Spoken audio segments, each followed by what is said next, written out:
savoir et comprendre les plus récentes nouvelles qui nous touchent. Tout savoir en 24 minutes. Bonjour, bienvenue au Tout savoir en 24 minutes. Bonjour Rémi. Bonjour André-Sylvain. Très content de te voir. Ben oui, pareil. Alors, écoute, hier, on disait qu'il manquait de médecins au Québec. Une des raisons qui était invoquée là-dessus, c'était les omnipraticiens qui prennent leur retraite. Là, il ne faut pas oublier aussi que le gouvernement Legault, Christian Dubé, ministre de la Santé, il a dit « c'est assez les agences privées, on va mettre maintenant plus le focus sur le public ». Le problème, c'est que ça crée des trous. Et là, il y a une dizaine de médecins qui ont écrit une lettre ouverte qui disent « là, vous allez trop loin, vous mettez la population en danger ». Donc, il faut que tu saches, les Escoumins et Forestville, les salles d'urgence ont été fermées cet été. L'urgence de Bécomo, une des plus importantes quand même là, de la région, va rouler avec un personnel minimal du 16 au 20 août prochain. Et ça, le truc là-dedans, c'est que, tu sais, il faut que tu te dises, les gens vont pas arrêter de se blesser, vont pas arrêter de faire des crises cardiaques, vont pas arrêter d'avoir des accidents, et ils ont besoin de cette urgence-là pour être soignés. Écoute, ici, là, je te lis ça. On nous impose de faire fonctionner sur respirateur artificiel la salle d'urgence d'un centre régional couvrant un territoire immense. Et écoute bien celle-là, en se croisant les doigts pour que rien n'arrive. Donc, ça, c'est des médecins qui écrivent ça. Ça veut dire qu'on dirait que le gouvernement, en tout cas, c'est ce que ça semble, le gouvernement lance un 25 cents dans les airs, prend pile, puis espère que ça tombe dessus. C'est ce que ça semble. Je veux dire, je ne suis pas dans les livres comptables, évidemment, mais dans ce qui est avancé par cette lettre-là, on parle, entre autres, de 3 infirmières pour 4 quarts de 24 heures, au lieu de, je pense que c'est 8 infirmières des quarts de 8 heures ou quelque chose comme ça. La situation est critique dans ce coin-là, hein, puis ça fait quand même plusieurs mois que la sonnette d'alarme est tirée. Oui. Puis on peut là, c'est l'œuf ou la poule, ou si vous préférez, l'envers ou la médaille. Il faut regarder de quel bord. Parce que moi, je suis très critique des médecins. Là. Je t'avoue, là, je sais par exemple qu'ils sont peu nombreux à vouloir aller pratiquer là. Mm-hmm. Parce que vous étudiez à Montréal, à Québec, à Trois-Rivières. Ben, vous vous dites, j'ai envie de vivre en ville, profiter d'un train de vie. Donc, il y en a très peu qui ont la vocation d'aller là. Et le Québec, et ça, on ne le répète pas assez souvent, est la seule province au Canada où les médecins peuvent choisir, après avoir été formés à rabais par le gouvernement du Québec, par le ministère de l'Éducation, ils peuvent choisir d'aller pratiquer juste dans le privé. Partout ailleurs au Canada, ils sont obligés de donner des heures dans le public. Donc, vous pouvez pratiquer dans le privé. Vous pouvez vous ouvrir une clinique, vous pouvez monter votre salaire à 1 million, mais vous êtes obligé de donner au moins 1 heure. Au Québec, il y en a 780 qui ont déserté. On est 22 % de plus que l'année dernière.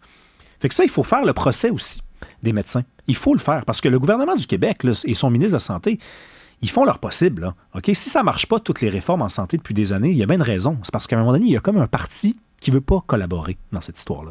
Je te ramène quelques mois, il y a en fait même plus que ça, peut-être un an et demi, Vincent Marissal devait se faire opérer, le député Vincent Marissal devait se faire opérer des hanches. Il nous avait expliqué ici, son médecin lui a dit c'est 7 mois d'attente, t'es rendu sur la liste, c'est 7 mois d'attente, mais je m'en vais dans le privé le mois prochain, je peux te le faire, mais ça coûte 30 000 $.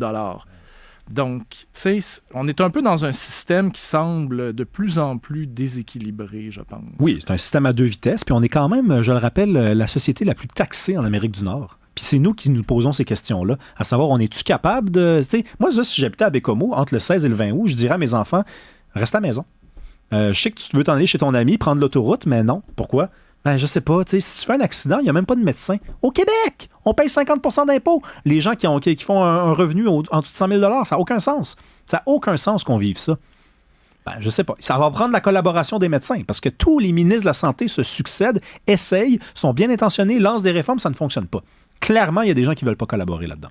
Est-ce que tu crois que ce serait peut-être le temps de songer réellement à tout simplement peut-être abolir le système public ou tout simplement mieux réguler, mieux, disons, balancer le système privé? Tu vas jamais m'entendre dire une chose pareille. Je pense que... Je pose la question. Ouais. Et je vais donne pas des intentions. Je vais y répondre. Je pense pas, non, qu'il faut abolir le système public. Par contre, s'il y a un système, on parle d'éducation, des transports, par exemple, s'il y a un département d'activité du gouvernement du Québec qui doit être peut-être investi par le privé, c'est bien le système de la santé. C'est déjà le cas, tu me diras.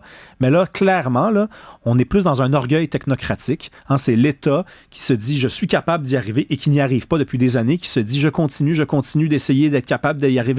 Pendant ce temps-là, il y a des Québécois qui n'ont pas de service. Des Québécois qui payent des taxes, énormément de taxes. Donc là, l'orgueil, ça va faire. On laisse rentrer un petit peu le privé. Mais non, la charpente doit demeurer le système public. Actualité. Il y en a d'autres qui sont pas contents au Québec. Hein? Ce sont les travailleurs de l'hôtellerie. Ben oui. Il y en a eu des centaines aujourd'hui qui ont manifesté. D'ailleurs, on les a vus devant les bureaux de Cube passer, quand même assez calmement, je dirais. Un peu de bruit, mais ça, c'est normal. Ce qu'ils réclament, évidemment, principalement, ce sont des augmentations de salaire. On parle ici quand même de 23 hôtels un peu partout dans la province, dont une quinzaine à Montréal. C'est une grève de 24 heures, mais quand même, tu sais, toi, tu es un touriste, tu viens visiter une nouvelle ville et tout ça, ou tu reviens visiter Montréal et tu tombes dans une espèce de bris de service, finalement, à ton hôtel. Tu sais, je sais pas jusqu'à quel point, mais quand même, visiblement, avec plusieurs centaines d'employés, tu n'as pas tous les services que tu devrais. Il y a une phrase qui m'a un petit peu allumé dans ce que Michel Valiquette a dit de la CSN, parlant de cette négociation-là. Il dit « Lors de la dernière négo qui s'est déroulée en pleine pandémie, les employés avaient concédé aux employeurs des augmentations de 8%. » Concéder des augmentations de 8%. Tu sais, c'est comme s'ils leur avaient fait une fleur. Un don. Ceci dit, ce que le syndicat reproche, entre autres, aux hôteliers, c'est d'avoir profité de ce 8%-là, qui était moindre que ce qui était demandé, pour augmenter leurs frais, donc augmenter leurs profits. Donc, c'est un peu là que, je te dirais, la sémantique de cette phrase-là prend peut-être son sens. C'est que les hôteliers font plus d'argent, les employés en font moins, selon le syndicat. Et il y en a même, toujours selon le syndicat, parce que je le précise, là, c'est souvent teinté quand même, là, le syndicat. Il dit qu'il y a même des employés qui n'arrivent plus à payer leurs assurances parce qu'ils ont besoin de cet argent-là pour être en mesure de vivre chez eux. Si c'est vrai, mon Dieu Seigneur, peut-être qu'il faudra se pencher là-dessus, effectivement. Là. Donnons le bénéfice du doute. Mais on notera quand même que les employés des hôtels ont eu la décence d'attendre la fin des festivals, d'attendre la fin de Cheaga également. Là, on entre dans une période un petit peu tranquille. Là. Il n'y a rien qui s'en vient vraiment de majeur à Montréal. Là, en tout cas, le mois de juillet est passé. On arrive à la mi-août. Donc, on a voulu garder l'opinion publique de son bord. Parce que si il avait fallu faire une grève comme ça, là, 23 hôtels en même temps, comme ça, pendant 24 heures, en plein festival de jazz, par exemple, les Québécois n'auraient jamais été de leur côté. C'est sûr que c'est un débat. C'est pas les Québécois qui payent les salaires, là, mais les Québécois se font une opinion de ce genre de débat-là, puis ils ne seraient pas du côté des employés. Et tu sais, c'est l'image de Montréal également, comme ce qui s'est passé à la Formule 1. Il y a eu beaucoup de problèmes et tout ça. C'est l'image de Montréal à l'international. Oui, c'est le visage de Montréal, tout simplement. Exactement. Ouais. Savoir et comprendre, tout savoir en 24 minutes. Le bleuet, c'est bon en s'il vous plaît. On en produit des excellents ici, mais on les produit trop cher, semble-t-il, pour plusieurs supermarchés. En gros, disons, main-d'œuvre et emballage, c'est 23 ou 24 $ pour produire un casseau. Et là, maintenant, il y a tellement de bleuets qui proviennent de Colombie-Britannique que le marché est rendu à peu près à 16 $ le panier. Ce qui fait en sorte que les producteurs de bleuets du lac Saint-Jean, entre autres, doivent laisser pourrir leur production sur les plants ou pourrir ceux qui ont déjà ramassé, les laisser pourrir dans l'entrepôt, tout simplement. C'est à la poubelle. Les supermarchés n'en veulent pas. Et même, il y a un producteur qui témoigne dans le reportage du Journal de Québec qui dit... Il a reçu, lui, un avis de l'acheteur seulement 10 jours avant la récolte et ils ont été bien clairs. Ils ont dit « Tu es trop cher, tu baisses tes prix ou tu ne rentres pas dans nos supermarchés. » Alors, tu sais, à ce moment-là, la fameuse autonomie alimentaire de François Legault, On a peut-être un exemple ici. Le bleuet, on sait que c'est la fierté de toute une région ici. Hein. Oui, oui. Puis les bleuets du Québec sont mais comme ça n'a aucun rapport là, dans le goût avec les bleuets de la Colombie-Britannique. Là. Je sais qu'ils sont plus chers, là, mais c'est exquis. Là. C'est la fierté des Québécois. Mais malheureusement, les gens n'ont plus d'argent. Ils n'ont plus une scène. Ils n'ont plus une scène. Ils regardent ce qui est moins cher, puis là, finalement, tu fais la liste de ce que tu as mangé dans un mois, puis tu as mangé les mêmes maudits fruits 4 semaines d'affilée, les mêmes maudits légumes 4 semaines d'affilée. Mais c'est tellement dommage. Parce que ça, là, dans un bol de yogourt avec du sirop d'érable, là, ah ouais, donc. Effectivement, avec un peu de crème glacée, je te dirais. Ouais, t'es cochon, toi? Tout savoir en 24 minutes. PISA, Programme international pour le suivi des acquis des élèves. Ça, c'est un genre d'espèce de test qui est fait par l'OCDE pour savoir où sont rendus les élèves dans leur apprentissage. Et là, est-ce qu'on peut voir, s'il vous plaît, le fameux tableau? Pour ceux qui ne le voient pas ici, Finlande, Pays-Bas, Nouvelle-Zélande, Allemagne, Australie, France, Canada, tout le monde est en baisse dans la réussite des élèves. Et là, on parle de, évidemment, mathématiques, ils testent les sciences, ils testent le français, tu sais, les matières de base. Mm-hmm. Tout le monde est en baisse. C'est clair que je sais que toi, le sujet de l'éducation, c'est un sujet qui te tient à cœur. Je veux t'entendre là-dessus. Ben, écoute, il y a plusieurs façons d'étudier ce phénomène-là. Et je trouve qu'à un moment donné, il va falloir avoir le courage de nommer les choses. Des écrans, OK? Des écrans. Le fait de ne pas lire ou de lire moins qu'avant, ça influence clairement. On parle de tout, on parle des pays qui se ressemblent. La Finlande, l'Australie, la Nouvelle-Zélande, c'est des pays occidentaux. Où les gens ont le même train de vie à peu près. Là. Okay? On ne compare pas des bleuets de la Colombie-Britannique puis des bleuets du Québec. Là. Hein? On compare des sociétés qui se ressemblent et on observe les mêmes comportements, c'est-à-dire une baisse. Parce que les gens lisent moins. En français, ça s'explique facilement. Ou en français ou dans la langue étudiée. Bon, bref. Évidemment. Si tu lis moins, ben, tu as des moins bonnes capacités en littératie. C'est juste comme logique, implacable. Mathématiques, même chose.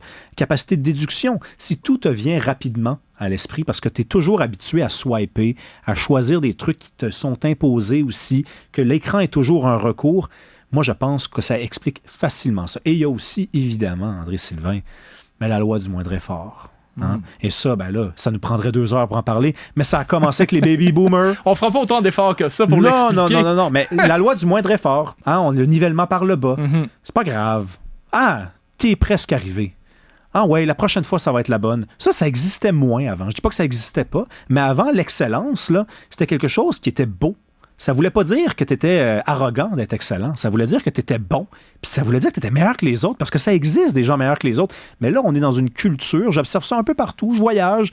Je lis des trucs, des auteurs, des penseurs de peu partout dans le monde. C'est un truc vraiment là, occidental. Comme s'il y avait un déclin, vraiment. Là. Il s'observe visiblement dans les écoles à un très jeune âge. Et on a reçu tout à l'heure Égide Royer, qui est, d'ailleurs, c'est là que j'ai pris cette publication-là sur X. Jean-François Barry l'a reçu. Et lui, une des hypothèses qu'il y avait également, c'était l'immigration. Dans le sens où, souvent, les immigrants, quand ils arrivent ici, ils viennent pas du même système scolaire que ce qu'on peut avoir ici. Donc, ils n'ont pas les mêmes acquis. Donc, forcément... La moyenne baisse. Forcément, la moyenne baisse parce qu'ils ne sont pas rendus là dans leur apprentissage comparativement à leur âge. Et, évidemment, l'immigration, souvent, les gens laissent tout derrière pour avoir une meilleure vie. Ils arrivent ici ou dans un autre pays occidental et vivent dans la pauvreté. Et la pauvreté pourrait aussi en partie expliquer ça, selon Égide Royer. Moi, j'achète cette théorie-là tout de suite, puis je trouve ça courageux de parler d'immigration, d'inclure cette donnée-là dans ce débat-là. Il faudrait même aller encore plus loin, puis parler de quelle immigration on parle, parce qu'on s'entend que, par exemple, les Vietnamiens sont réputés pour être les meilleurs élèves dans les écoles, t'sais, alors que d'autres groupes ethnoculturels qui sont moins portés à aller vers le succès. Les moyennes, on les a, je veux dire, ça existe. Puis moi, j'ai enseigné dans les écoles, je le vois, qui sont les élèves en difficulté. Donc, il y a ça aussi. Quel type d'immigration? Tu regardes des sociétés qui ont une immigration qui est plus asiatique, par exemple, peut-être que l'immigration est alors un facteur moins important dans l'explication. Des populations, par exemple, qui accueillent une immigration plus maghrébine, africaine, ben peut-être aussi que ça explique ça.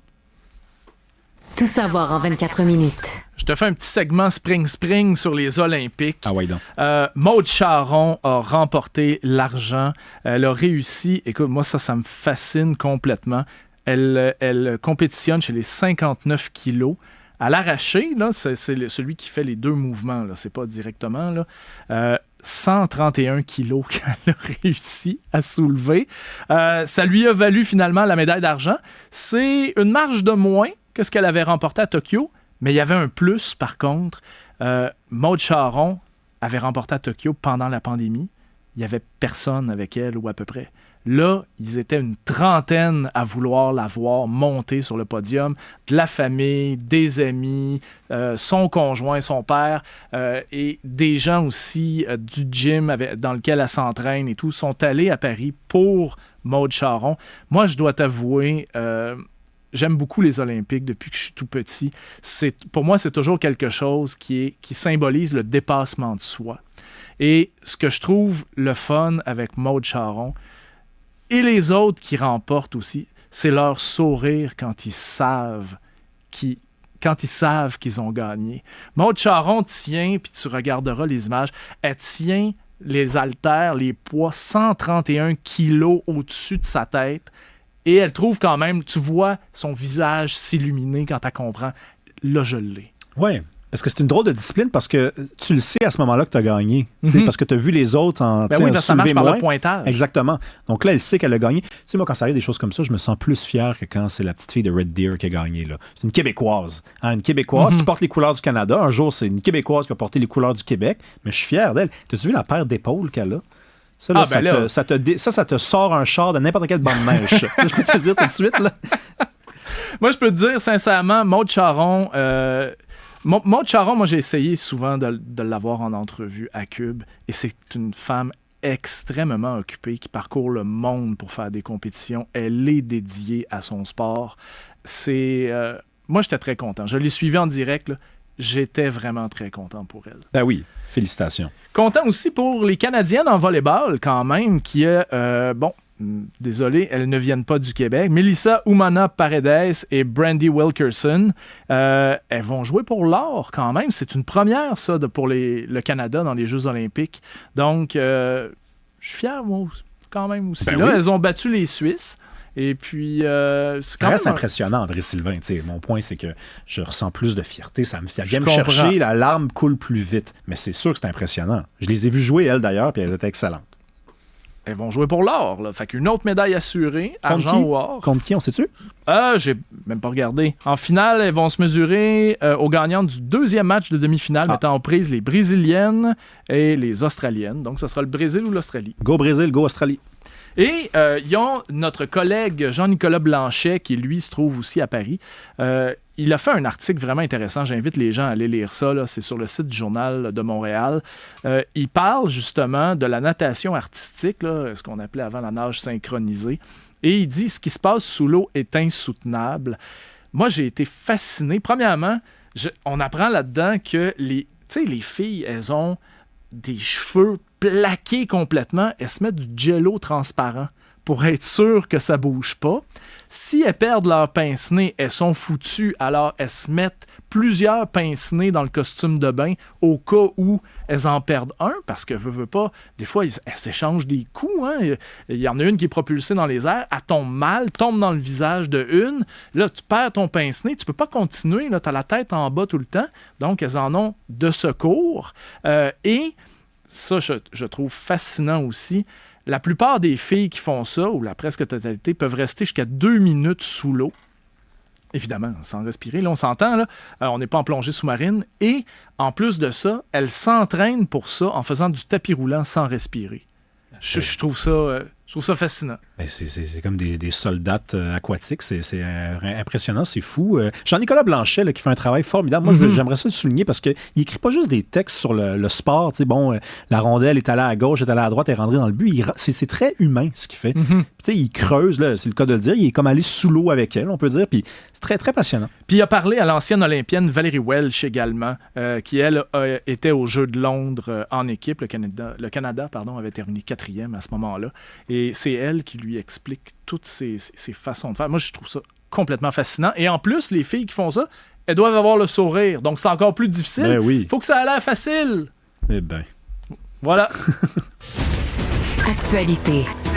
Elon Musk a les yeux plus gros que la panse, on le sait, c'est un homme de la démesure. Et là, il a construit un énorme vaisseau spatial, le Starship Super Heavy, qui est dans le fond une espèce de transporteur. L'idée, c'est d'aller jusqu'à la Lune avec une centaine d'astronautes quand même, un truc gigantesque. Le problème de ça, c'est qu'il va le tester et ainsi de suite. Il fait ça là, en Floride, là, où est-ce que la NASA envoyait ses fusées. Ouais. Finalement, envoyait j'ai juste la Challenger dans la tête, là. C'est navette spatiale. Voilà. Et le problème de ça, c'est que ça fait énormément de bruit. On parle de 160 Boeing 787. Normalement, les gens devraient se tenir à peu près 5 km de là pour ne pas être incommodés. On parle de quelque chose comme 140 décibels. C'est plus qu'un show d'Aerosmith. Et finalement, les gens sont là quand même, ils font du bateau et ainsi de suite. Donc, la grande question, c'est, mais comment ça va être supportable, ces tests-là? Alors que, on sait, hein, en ce moment, il y a Boeing qui a un gros problème avec son transporteur, puis il y a 2 astronautes qui sont pris dans la Station spatiale internationale. Ils ne savent même pas quand est-ce qu'ils vont revenir. Ils vont peut-être revenir en 2025. Donc, c'est à la fois une option intéressante, puis de l'autre côté, on se demande. Puis là, il y a c'est Blue Origin, qui est le concurrent de SpaceX, de Elon Musk. Il dit, attention, là, cette fusée-là, on parle de 5200 tonnes de méthane liquide. S'il fallait que ça explose, là, ça va exploser solide, puis les débris vont voler loin. Donc, est-ce que c'est une tactique entre concurrents? Mais, chose certaine, ça risque de faire pas mal de bruit, cette affaire-là. Donc, quel est l'avenir de l'aérospatiale si on continue à construire des fusées de plus en plus grosses, de plus en plus bruyantes? Tu sais, ici, à Dorval, il y en a des résidents là, qui sont tannés en tabarouette, là, des entendre passer les avions dessus. Alors, imagine. 160 Boeing. Je veux dire, c'est juste un Boeing, c'est insupportable. Hein. 160 fois ça. 160 fois ça. Tu l'as dit, c'est la démesure. Tu es rendu à un niveau dans ta vie où c'est ça que tu fais. Là, c'est plus tu fais un party puis tu invites un peu trop de monde. Là, c'est tu lances des trucs dans l'espace puis tout le monde te dit « Hey, ça va faire du bruit. Hey, si ça tombe, ça va faire une grosse explosion. » Ah, regarde, fuck off. M'amuse. Tout savoir en 24 minutes. Il y aura 3 débats télévisés entre Donald Trump et Kamala Harris. C'est Donald Trump qui a décidé ça. Donc, il s'est entendu, il a annoncé, il a dit « Nous nous sommes mis d'accord avec Fox News pour le 4 septembre, NBC pour le 10 septembre et ABC pour le 25 septembre. Maintenant, on espère qu'elle va accepter, Kamala Harris. » C'est une façon de faire, je te dirais, qui est moi, ça me semble être le contrepoids des accusations des démocrates qui accusaient Donald Trump de vouloir se retirer de l'entente qu'il avait conclue avec Biden sur les différents débats à avoir lieu. Donc là, il avait déjà dit, non, il va en avoir un Fox News maintenant. Il va en avoir 3. Il veut faire ça au mois de septembre. Est-ce que Mme Harris va adhérer à ça? C'est étrange, 3 débats au mois de septembre, l'élection est en novembre, donc il n'y a rien de prévu en octobre, il n'y a rien de prévu au tout début du mois de novembre. C'est une drôle de stratégie, mais bon, au moins, là, il avait l'air du gars qui voulait se défiler. Hein. On se rappelle là, quand même, il y a quelques jours, on disait bon, depuis que Kamala Harris est désignée comme la candidate, il ne veut plus parler, il ne veut plus s'exprimer, c'est lui le plus vieux, il ne veut pas prendre de risques. Et là, c'est lui qui relance ça. Il voit bien qu'il n'y a aucune chance de gagner des votes s'il joue le gars qui ne veut pas aller au-devant. C'est ça sa réputation. C'est le gars qui est courageux, entre guillemets. C'est le gars qui est toujours en train de prendre des risques. C'est le gars qui ne recule devant aucun danger. Donc, il est obligé d'assumer ça. Mais j'ai bien hâte de voir. Il risque d'avoir quand même un affrontement au mois d'octobre. Je ne peux pas croire que les Américains, qui constituent la société la plus puissante au monde sur le plan économique, politique, militaire, vont se passer les États-Unis d'un débat comme ça à un mois de l'élection. Ce serait étrange quand même. Oui. Je veux dire, on parle d'enjeux plus qu'importants. Là. C'est des enjeux qui font des vagues dans le reste du monde, généralement. Là, donc, et les républicains, Donald Trump, là, il avait déjà dit quand tu trouves un surnom à quelqu'un, tu possèdes cette personne-là. Là, c'est ma libre traduction. Donc... C'est quasiment sexuel, ça. C'est « you own them ». Ouais. C'était ça, c'est ce qu'il avait dit. Donc, trouver un surnom, on sait que c'est très important. Sleepy Joe pour Joe Biden. Kamala Harris, c'est moins évident. Il a essayé avec le Lion Kamala, en l'épelant même dans les... donc, Kamala la menteuse, en l'épelant dans les rallyes qu'il faisait. Là, il pense qu'il a trouvé celui de Tim Walz.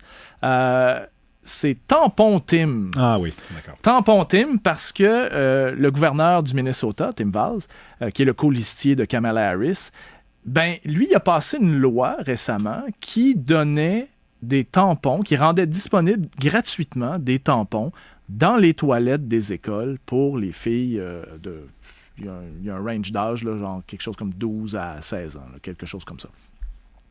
Le truc, c'est que c'est pas le seul État à avoir fait ça. Et ça cause un retour d'élastique assez puissant dans le front des républicains, finalement, parce que les femmes commencent à dire, voyons donc, c'est des produits d'hygiène féminine, on rend ça disponible. On a le débat ici, d'ailleurs. Hein? Est-ce qu'on doit rendre ça gratuit, pas gratuit et tout ça? Donc, il y a un gros, j'ai envie de te dire, backlash là-dessus. Ouais, mais moi, j'ai entendu dire qu'il y avait des tampons dans les toilettes des gars. C'est pour ça qu'ils l'appellent tampon. Puis... C'est pas tout à fait ça. Okay. En fait, c'est que ce n'est pas spécifié. Donc, les républicains ont dit, il va aussi en avoir dans les toilettes des gars. Donc, c'est un peu une extrapolation. Okay. Ça n'a pas été dit « il y en aura dans les toilettes des gars ». Ça n'a pas été dit comme ça. Et de toute façon, il y a 28 États, dont plusieurs républicains, qui ont passé une loi similaire également. Donc, tu vois que la guerre est lancée, puis ça va être qu'est-ce qui va tenir? Honnêtement, Sleepy Joe, là, moi, je trouve ça un petit peu drôle quand même, parce que c'est vrai qu'il était endormi, mais là, tampon, c'est quoi tampon guy? Tampon Tim. Tampon, c'est un petit peu ordinaire. Là. Tampon c'est moyen. Tim. Je sais pas si c'est lui qui a inventé ça, là, mais il est fatigué, là, si c'est le cas. Mais j'aime bien la phrase que le porte-parole de la campagne de Donald Trump a dit. En tant que femme, il n'y a pas de plus grande menace à la santé féminine que des leaders qui soutiennent de mettre des tampons dans les toilettes pour hommes dans les écoles publiques. Yeah, mais ces mêmes leaders qui empêchent les femmes de se faire avorter si elles le veulent. Oui, on s'entend que c'est un plus grand danger, ça. On est rendu.